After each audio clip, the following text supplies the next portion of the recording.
அனைவருக்கும் வணக்கம். ஏப்ரல் மாத ராசி பலன்கள் நம்மளுடைய ராசிக்கு இந்த மாதிரியான சிறப்பு பலன்களை தரப்போகுது அப்படிங்கறத இப்ப நம்ம டீடைலா கிளியரா பார்க்கலாம். வீடியோ ஸ்டார்ட் பண்றதுக்கு முன்னாடி நம்ம சேனலை சப்ஸ்கிரைப் பண்ணாம இருக்கீங்கன்னா மறக்காம சப்ஸ்கிரைப் பண்ணிக்கோங்க. அப்படி பக்கத்துல இருக்க பெல் சிம்பலை கிளிக் பண்ணி நோட்டிபிகேஷன் ஆன் பண்ணி வச்சுக்கோங்க. அப்பதான் நாங்க பதிவிடக்கூடிய அத்தனை பதிவுகளும் உங்களுக்கு நோட்டிபிகேஷனாக உடனுக்குடனே கிடைக்கும். இப்போது காலபுருஷ சக்கரத்துக்கு 11வது ராசியா வரக்கூடியது கும்பம். கும்ப ராசிக்கு இந்த ஏப்ரல் மாதம் எப்படி இருக்க போகுது அப்படிங்கறத இப்ப நம்ம டீடைலா கிளியரா பார்க்கலாம். இந்த மாதத்துல பிளானட்டரி போர்ஷன்லாம் நம்ம ரிசர்ச் பண்ணி பார்த்த வரைக்கும் நம்முடைய ஜென்மஸ்தானத்துல செவ்வாய், ராகு, புதன் இந்த கிரகத்துடைய கன்ஜக்ஷன் இருக்கு. நம்முடைய ராசிக்கு 2ஆம் இடத்துல சூரியன், சனி மாதத்தோட பிகினிங்ல கன்ஜக்ஷன்ல இருப்பாங்க. அடுத்தது 3ஆம் இடத்துல சுக்கிரன், 5ஆம் இடத்துல குரு, 7ஆம் இடத்துல கேது. இதுதான் இந்த மாதத்துல இருக்கக்கூடிய பிளானட்டரி போர்ஷன். இதுல கரெக்டா ஏப்ரல் 2ஆம் தேதி செவ்வாய் நம்முடைய ராசியிலிருந்து நம்முடைய ராசிக்கு 2ஆம் இடத்துக்கு பயிற்சியாகி சூரியன், சனியோட போய் கன்ஜக்ஷன் ஆயிடுறாரு. அதனைத் தொடர்ந்து ஏப்ரல் 10 புதன் நம்முடைய ராசியிலிருந்து நம்முடைய ராசிக்கு 2ஆம் இடத்துக்கு பயிற்சியாகி நீச்சமாகிறாரு. இருந்தாலும் பரிவர்த்தனையில பலமாயிடுறாரு. குரு புதன் பரிவர்த்தனை அமைப்பு வருது, பரிவர்த்தனை யோக அமைப்பு வருது. எனவே நீச்ச பங்க அமைப்புக்காகி புதன் நமக்கு ஆல்மோஸ்ட் ஃபேவரான ஒரு பலனை தரக்கூடிய அமைப்புல 2ஆம் இடத்துல நல்ல சாதகமான அமைப்புல இருப்பாரு. இருந்தாலும் அவர் அஷ்டமாதிபதி, அதை நம்ம மறக்க கூடாது. அடுத்தது ஏப்ரல் 14ஆம் தேதி சூரியன்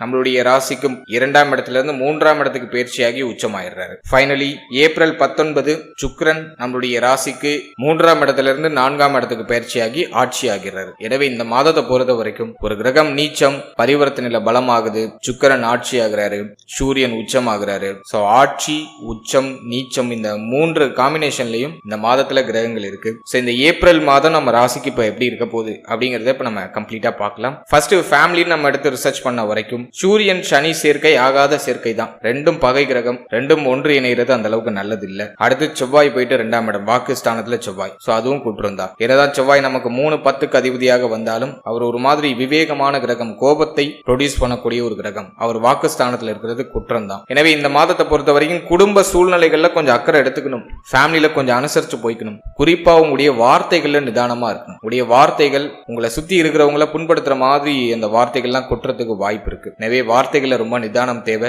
அடுத்தது இந்த மாதத்துல கோப உணர்வை குறைச்சிக்கிறது நல்லது, உணர்ச்சி வசப்படுறதை குறைச்சிக்கிறது நல்லது. மேலும் குடும்ப உறுப்பினர்களை அனுசரிச்சு போய்க்கணும். குறிப்பா தந்தை, தாயார் இவர்கள் சார்ந்த விஷயங்களை கொஞ்சம் அக்கறை எடுத்துக்கணும். தாய் தந்தையாரோட ஏதாச்சும் வாக்குவாதம், கருத்து போராட்டம் நீங்க வாய்ப்பு இருக்கு. சோ கொஞ்சம் கேர்ஃபுல்லா இருந்துக்கணும். எனவே ஃபேமிலி ரீதியா இந்த மாதத்துல பெருசா நம்ம தூக்கி சொல்ற அளவுக்கு எதுவும் இல்ல. கவனமா இருந்தா இந்த மாதத்துல பெருசா பிரச்சனை இருக்காது. குறிப்பா உங்க வார்த்தைகள்ல கண்ட்ரோல் இருக்கணும். நிதானமா நீங்க செயல்பட்டாலே மேக்சிமம் ஆஃப் த பிரச்சனை எல்லாம் உங்களுக்கு குறைய ஆரம்பிக்கும். அடுத்து தொழில், உத்தியோகம் இதெல்லாம் நம்ம ரிசர்ச் பண்ணி பார்த்த வரைக்கும் 10ஆம் அதிபதி 2ல இருக்காரு, இருந்தாலும் சனியோட இணைகிறாரு. எனவே இந்த மாதத்தை பொறுத்த வரைக்கும் உத்தியோகம் சார்ந்த வகையில உயர்வு உண்டு. உத்தியோகத்தினால தனலாபம் சிறப்பா கிடைக்கும். உத்தியோகத்துல சம்பள உயர்வு உண்டு. இருந்தாலும் மேல அதிகாரிகளோட கொஞ்சம் அனுசரிச்சு போய்க்கணும். ஏன்னா சூரியன் சனி சேர்க்கை இருக்கு, செவ்வாயும் அந்த இடத்துல போய் கன்ஜக்ஷன் ஆகிறாரு. எனவே மேல அதிகாரிகளோட ஏதாச்சும் கருத்து போராட்டம், முரண்பாடான சூழ்நிலைகள்லாம் வந்துட்டு போகலாம். உங்களுடைய முதலாளி, உங்களுடைய மேல அதிகாரிகள் இவர்கள் சார்ந்த விஷயங்கள கவனமா இருந்துக்கணும். அதே மாதிரி கவர்மெண்ட் ஜாப்ல இருக்கீங்கன்னா அரசாங்கம் சார்ந்த விஷயங்கள் ஏதாச்சும் பகை உணர்வு நீங்க வாய்ப்பு இருக்கு. எனவே கவர்மெண்ட் ஜாப்ல இருக்கிறவங்க கொஞ்சம் கவனமா இருக்கணும். இந்த மாதத்துல உடைய வார்த்தைகள்லயும் ரொம்ப கவனமா இருக்கணும். உத்தியோகத்தை பொறுத்த வரைக்கும் உயர்வு உண்டு, மாற்றம் உண்டு, அதெல்லாம் சிறப்பா இருக்கு. இருந்தாலும் மேல அதிகாரிகள், சக ஊழியர்களோட கொஞ்சம் அனுசரிச்சு போய்க்கணும். உங்களை சுத்தி இருக்கிறவங்க சார்ந்த விஷயங்கள ரொம்ப கவனமா இருந்துக்கணும். யாரையும் முழுமையா நம்ப கூடாது. அடுத்த தொழிலை பொறுத்த வரைக்கும் இந்த மாதத்துல இன்வெஸ்ட் பண்றதுக்கு ஃபேவரா இருக்கா அப்படின்னு நம்ம பார்த்தோம்னாக்கா கம்ப்ளீட்டா ஃபேவரா இல்ல. கொஞ்சம் கவனமா இருக்கணும். சனியோட பிடியில போயிட்டு செவ்வாய் போய் மாற்றுறாரு. அது மட்டும் இல்லாம ஜென்மத்தில இருந்து இப்போ 2ஆம் இடத்துக்கு பயிற்சி ஆகிறாரு. எனவே புதுசா பிசினஸ் ஸ்டார்ட் பண்றதுக்கு ஃபேவரா இல்ல. கொஞ்சம் பொறுமையை கடைபிடிக்கிறது ரொம்ப நல்லது. அவசர முடிவுகள், அவசர மாற்றங்கள் இந்த மாதத்திலையும் கொஞ்சம் அவாய்ட் பண்ணிக்கோங்க. அடுத்தது நம்ம பாக்குறது, நான் ஆல்ரெடி ஒரு பிசினஸ் பண்ணிட்டு இருக்கேன், அதுல ஒரு பெஸ்டான ரிசல்ட் இந்த மாதத்துல எதிர்பார்க்க முடியுமா அப்படின்னா தாராளமா எதிர்பார்க்கலாம். கடந்த காலகட்டத்தோட ஒப்பிட்டு பார்க்கும்போது இந்த மாதம் பர்டிகுலரா உங்களுக்கு நீங்க செய்யற தொழில ஒரு நல்ல தன லாபத்தை கொடுத்துரும். செய்யக்கூடிய தொழில் மூலமாக வருமானம் கிடைக்கும். உங்களுடைய தேவைகள், எண்ணங்களை பூர்த்தி செய்யறது தேவையான வருமானம் உங்களுடைய தொழில் மூலமாக கிடைச்சிடும். அட்லீஸ்ட் நீங்க போட்ட முதலையாச்சும் ரிட்டர்ன் எடுத்துடலாம். சோ அந்த அளவுக்கு இது ஃபேவரா இருக்கு. அடுத்தது வேலை இல்லாதவங்களுக்கு வேலை வாய்ப்பு கிடைக்குமா அப்படின்னு நம்ம பார்க்கும்போது இந்த மாதத்துல கொஞ்சம் முயற்சி அதிகமா பண்ணணும். உங்களுடைய எஃபோர்ட் அதிகமா இருந்துச்சுன்னா 14ஆம் தேதிக்கு பிறகு ஒரு நல்ல வேலையை நீங்க எதிர்பார்க்கலாம். உங்களுடைய முயற்சிகள் கொஞ்சம் கடுமையா இருக்கணும். கொஞ்சம் கூடுதல் எஃபோர்ட் போட்டீங்கன்னா டெஃபினட்டா 14ஆம் தேதிக்கு பிறகு இந்த மாதத்துல ஒரு நல்ல வேலை கிடைக்கும். அடுத்தது நம்ம பாக்குறது பொருளாதாரம். பொருளாதாரத்தை பொறுத்த வரைக்கும் 2ஆம் இடத்துல சூரியன், சனி, 10க்கு செவ்வாயும் வந்து அமர்ந்துடுறாரு. அடுத்தது வந்து புதன் வந்து பார்த்தோம்னா கரெக்டா நமக்கு 10ஆம் தேதி என்ட்ரி ஆகி 2ஆம் இடத்துல போய் நீச்சம் ஆயிடுறாரு, பரிவர்த்தனையில பலமாக்குறாரு. பொருளாதாரத்தை பொறுத்த வரைக்கும் கொஞ்சம் நெருக்கடியான சூழ்நிலைகள் உருவாகக்கூடிய ஒரு மாதம் தான். பணம் வரும் செலவாகும், பண தேவையும் அதிகமா இருக்கும், குடும்பத்துடைய தேவைகள் அதிகரிக்கும், குடும்பத்துல பொருளாதாரம் சார்ந்த வாக்குவாதங்கள் அதிகமா வந்து நீங்க வாய்ப்பு இருக்கு. வர பணம் எல்லாம் எங்க போகுதுன்னே தெரியாது, அப்படியே வரும் கரையும் அப்படிதான் போகும். எனவே இந்த மாதத்துல பணம் சம்பந்தப்பட்ட விஷயம், கொடுத்தல் வாங்கல் சார்ந்த விஷயத்துல கொஞ்சம் கவனமா இருந்துக்கணும். அதே மாதிரி பொருளாதாரம் சார்ந்து யாருக்கும் வாக்கு கொடுக்காதீங்க, கொடுத்தீங்கன்னா அந்த வாக்கை காப்பாற்றுறதுக்கு ரொம்ப சிரமப்படுவீங்க. எனவே பொருளாதாரம் சார்ந்த விஷயங்கள்ல கவனம் தேவை, நிதானம் தேவை. கடன் உதவி யாருக்கும் கொடுக்காதீங்க. கடன் வாங்குற சிந்தனையும் இந்த மாதிரி நிறைய பேருக்கு வரும், அதையும் முடிஞ்ச அளவுக்கு அவாய்ட் பண்றது நல்லது. கொடுத்தல் வாங்கல் சார்ந்த விஷயங்கள்ல கவனம் தேவை. பொருளாதாரத்தை பொறுத்த வரைக்கும் பெருசா சொல்ற அளவுக்கு இல்ல, இருந்தாலும் வரக்கூடிய அந்த சூழ்நிலைகளை சமாளிக்கிறதுக்கு தேவையான பொருளாதாரம் உங்களுக்கு கிடைச்சிடும். ஏன்னா வந்து செவ்வாய் வந்து உங்களுக்கு 2ஆம் இடத்துல போஷன் ஆயிருக்காரு. எனவே உங்களுடைய தேவைகள் எண்ணங்களை பூர்த்தி செய்யறது தேவையான பொருளாதாரம் கிடைக்கும். இருந்தாலும் அது உங்களுக்கு ஒரு முழுமையான திருப்தியை கொடுக்காது. அதுதான் நான் இங்க வந்து ஒரு சின்ன மைனஸா பாக்குறேன். இருப்பினும் எல்லாத்தையும் நகர்த்த முடியும், இருக்கிற கமிட்மெண்ட்ஸ் எல்லாம் ஓரளவுக்கு கம்ப்ளீட் பண்ணி நகர்த்த முடியும், அந்த அளவுக்கு ஃபேவரா இருக்கு. அடுத்தது திருமண முயற்சி, திருமண வாழ்க்கை. இதெல்லாம் நம்ம இந்த மாதத்துல பர்டிகுலரா பார்க்கும்போது திருமணம்னு நம்ம எடுத்துட்டோம்னாக்கா இந்த மாதத்துல ஒரு மாதிரி குழப்பத்தோட அந்த ப்ராசஸ் இருக்கும். கண்டிப்பாக அந்த திருமண முயற்சிக்கான ப்ராசஸ் எல்லாம் இருக்கும். ஃபேமிலியில அந்த திருமணம் சார்ந்த பேச்சுவார்த்தைகள்லாம் ஸ்டார்ட் பண்ணுவாங்க. இருந்தாலும் அதுல ஒரு குழப்ப நிலை இருக்கும். ஆளாளுக்கு ஒண்ணு சொல்லுவாங்க. உங்களுக்கு ஒரு மனநிலை இருக்கும், யாரும் உங்களை அண்டர்ஸ்டாண்ட் பண்ணிக்க மாட்டாங்க, உங்களை புரிஞ்சுக்க மாட்டாங்க. அப்படியே அந்த திருமண முயற்சி அப்படிங்கிறது 4 திசைக்கும் 4 பக்கம் இழுப்பாங்க. அப்படியே ஒரு மாதிரி அது குழப்பமா அப்படியே எடுத்துட்டு போகும். கவலைப்பட வேண்டாம். இந்த மாதம் ஒரு மாதிரி குழப்ப நிலைகள் தென்பட்டாலும் அந்த திருமண முயற்சி அந்த ப்ராசஸ்ல இருக்கும். அதன் வகையில இதை நம்ம ஃபேவரா எடுத்துக்கலாம். எதுவும் பெருசா குற்றமா இல்லை. உங்க மைண்டை நீங்க தெளிவு பண்ணிட்டாலே மேக்சிமம் நீங்க சேஃப்னு அர்த்தம். அடுத்தது மன வாழ்க்கையை பொறுத்த வரைக்கும் வாழ்க்கை துணையோட அதிகமான கருத்து போராட்டம் ஏற்படக்கூடிய ஒரு மாதமாக இருக்கும். வாழ்க்கை துணை சம்பந்தமான விஷயங்களை கொஞ்சம் கூடுதல் விழிப்புணர்வு இந்த மாதத்துல நீங்க செலுத்திக்கிறது நல்லது. ஏன்னா சூரியன் சனி சேர்க்கை அந்த அளவுக்கு நல்லது இல்லை. இதுல வந்து நம்ம முக்கியமா பாக்குறது முதல் 14 நாட்கள் இந்த மாதத்தோட ஃபர்ஸ்ட் ஹாஃப்ல ரொம்ப கவனமா இருக்கும். சூரிய பயிற்சிக்கு பிறகு ஓரளவுக்கு பரவாயில்ல. முதல் 14 நாட்கள் வாழ்க்கை துணை சார்ந்த விஷயங்கள்ல கொஞ்சம் அக்கறை, கவனம், நிதானம் அப்படிங்கிறது டெஃபினட்டா இருக்கணும். 14ஆம் தேதிக்கு பிறகு வாழ்க்கை துணையோட ஏற்பட்ட கருத்து போராட்டம், பிரச்சனைகளுக்கான நிவர்த்தி கிடைச்சிடும். அதே மாதிரி திருமண முயற்சியும் உங்களுக்கு வந்து 14ஆம் தேதிக்கு பிறகு சூப்பர் பாசிட்டிவா இருக்கு. தாராளமா முயற்சி பண்ணலாம். ஆரம்பத்துல குழப்பம் இருக்கும். 14ஆம் தேதிக்கு பிறகு சூரியன் போயிட்டு 3ஆம் இடத்துல உச்சமாயிடுவாரு.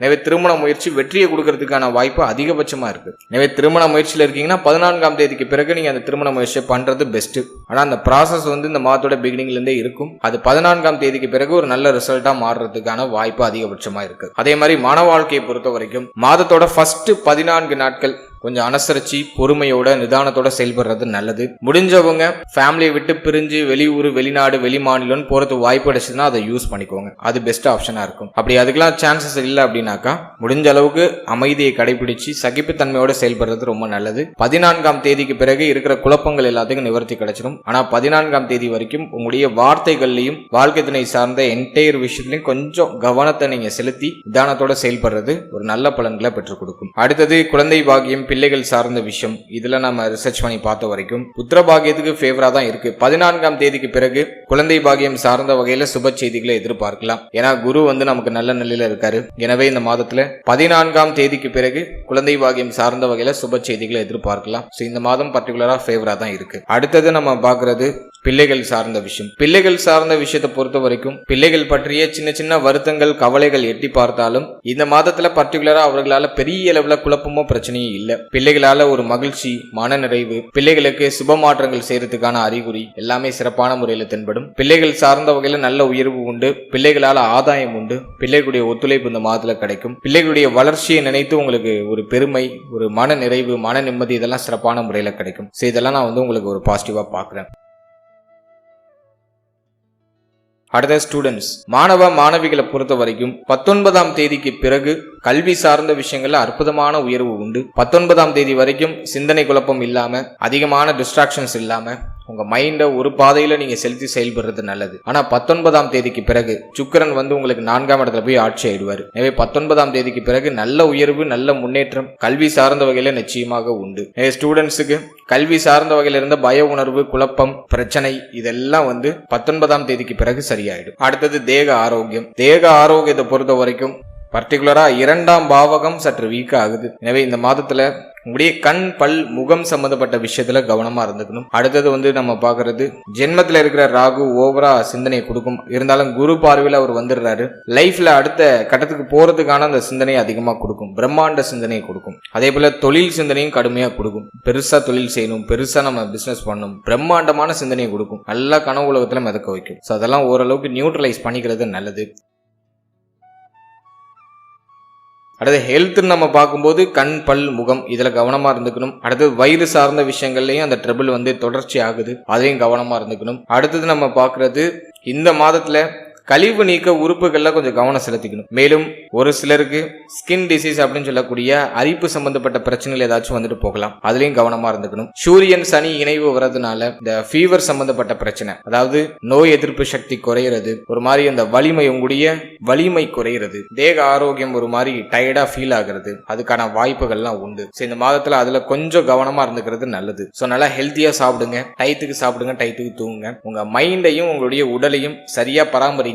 அதுவே இந்த மாதத்துல உங்களுக்கு ஒரு பெஸ்டான ரிசல்ட்டை கொடுக்கும். மற்ற விஷயங்கள்லாம் நடக்கல, அதை பத்திலாம் கவலைப்படாதீங்க. உங்க உடலையும் மனதையும் தளர விடாம உங்களோட கண்ட்ரோல்ல நீங்க வச்சுக்கும் போது மற்ற அனைத்து விஷயத்தையும் நீங்க ஏதுவா மிக எளிமையா அடைந்து விடுவீர்கள். எனவே உங்க ஹெல்த்ல மட்டும் கொஞ்சம் ஃபோக்கஸ்டு கொஞ்சம் அதிகமா வச்சுக்கோங்க. உங்களுடைய உடலுக்கு ஒத்து வராத உணவுகளை தயவு செஞ்சு அவாய்ட் பண்ணிடுங்க. இரவு நேரங்களில் அதிகமா பழங்கள், காய்கறிகளை சாப்பிடுறது நல்லது. இரவு நேரத்துல செரிக்க முடியாத உணவுகளை அதிகமா சாப்பிடாதீங்க. ஏன்னா இந்த மாதிரி செரிமான பிரச்சனை நிறைய வரும். உஷ்ண சம்பந்தமான பிரச்சனை வந்து நீங்கும். ஸோ அதுல எல்லாம் கொஞ்சம் கவனமா இருந்தணும். கண் எரிச்சல் நிறைய பேருக்கு அப்படியே வெளிப்படுற மாதிரி ஃபீல் ஆகும். கண் சம்பந்தமான விஷயங்கள் ஒரு மாதிரி கண் செவந்தே இருக்கிறது, ரொம்ப எரிச்சலா இருக்கிறது, அது சார்ந்த பிரச்சனை எல்லாம் வந்து நீக்கலாம். ஸோ இதுல எல்லாம் கொஞ்சம் கவனம் செலுத்திக்கணும். அடுத்தது நம்ம இந்த மாதத்துல வேற ஏதாச்சும் பர்டிகுலரா சொல்ல வேண்டியது இருக்கா அப்படின்னா, இந்த மாதத்துல சனியுடைய பார்வை 4ஆம் இடத்துல இருக்கும். மேலும் 4ஆம் அதிபதி 19ஆம் தேதி வரைக்கும் 4க்கு 12ல இருப்பாரு. எனவே இந்த மாதத்துல முதல் 19 நாட்கள் தாயார் சார்ந்த விஷயங்கள கவனமா இருந்துக்கணும். தாய் சார்ந்த விஷயத்துல ஒரு மாதிரி மன வருத்தம், கவலை, தாயாரோட கருத்து போராட்டம் இதெல்லாம் வந்து நீங்களாம். எனவே தாயாருடைய தேக ஆரோக்கியம், மன ஆரோக்கியத்துல கொஞ்சம் எக்ஸ்ட்ரா கேர் எடுத்துக்க வேண்டிய ஒரு மாதமா இந்த மாதத்துல முதல் 19 நாட்கள் இருக்கும். அடுத்தது நம்ம பாக்குறது இந்த மாதத்துல 19ஆம் தேதிக்கு பிறகு தாய் சம்பந்தப்பட்ட விஷயங்கள்ல இருந்த வருத்தங்கள்லாம் நிவர்த்தி ஆயிடும். அதன் பிறகு புதுசா வண்டி, வாகனம் வாங்குறதுக்கான யோகம் நிறைய பேருக்கு கிடைக்கும். அந்த சிந்தனையாச்சும் அட்லீஸ்ட் கொடுக்கும். எனவே நிறைய பேர் வண்டி வாகனங்களை புதுசா வாங்குவீங்க. பழைய வண்டி வாகனங்களை கொடுத்துட்டு புதுசா வண்டி வாகனம் வாங்குறது, ஆடை அணிமணிகள் ரொம்ப நாளா நீங்க எடுக்கணும்னு நினைச்ச அந்த ஆடை அணிமணிகள் எல்லாம் வாங்கி மகிழ்ச்சி அடைவீங்க. ஸோ அதுக்கு ஃபேவரா இருக்கு. நிறைய பேருக்கு புதுசா மொபைல் வாங்குறது, எலக்ட்ரானிக்கல் கேஜெட் ஏதாச்சும் புதுசா வாங்குறது, அதற்கான பிராப்தம் இந்த மாதத்துல 19ஆம் தேதிக்கு பிறகு கிடைக்குது. ஸோ அதெல்லாம் நான் வந்து ஒரு ஃபேவரா பாக்குறேன். அட்லீஸ்ட் இந்த மாதத்துல நீங்க போட்டுக்கிறதுக்கு, அதாவது உடுத்துறதுக்கு ஒரு சின்ன செலவு செய்து ஒரு ஆடையாச்சும் அட்லீஸ்ட் எடுப்பீங்க. அதுக்கு வந்து இந்த மாதம் வந்து ஃபேவரா இருக்கு. ஓவராலா இந்த ஏப்ரல் மாதத்தை பொறுத்த வரைக்கும் ஃபர்ஸ்ட் ஹாஃப் அந்த அளவுக்கு பெஸ்டா இல்லை, ஆனா செகண்ட் ஹாஃப் ஆல்மோஸ்ட் சூப்பரா இருக்கு.